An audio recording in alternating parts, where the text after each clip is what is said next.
你好啊，各位讀者。咁咧，可能你手上咧都有呢一本嘅書，呢本咧就係舊版嚟嘅。咁咧喺今次嘅書展咧就有新版啦。咁咧都多謝基督出版社咧幫忙咧度編輯嘅。咁都想因為我手上咧就冇新版喺手啦，咁我都想介紹一個地方喎。咁同呢個咧《沉默的感動》呢本書好有關係嘅。咁咧我就身處喺咧一個日本嘅地方啦。你會見到咧有一個咧好似咧同《沉默的感動》咧呢本書好有關係嘅一個角落頭咁啦嚇。咁有呢本書啦，咁揭開俾大家睇，裏面咧都有啲嘅存貨嘅喎嚇。咁咧亦都有咧今次嘅，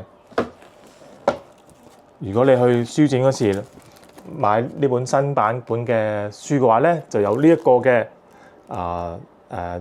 限量版嘅一個嘅膠 folder 啦，都係好精美嘅，咁送俾大家嘅。咁都多謝讀者們嘅睇書啦，甚至我都知道咧有啲讀者咧佢係真係跟住本書咧去尋覓之類嘅喎。咁亦都有啲嘅回饋啦，收到啲電郵啊，或者咧收到啲 WhatsApp 啊咁樣，咁都係同呢個嘅旅程咧都有關係嘅。咁期待啦喺呢個書展裏面咧見到大家啦。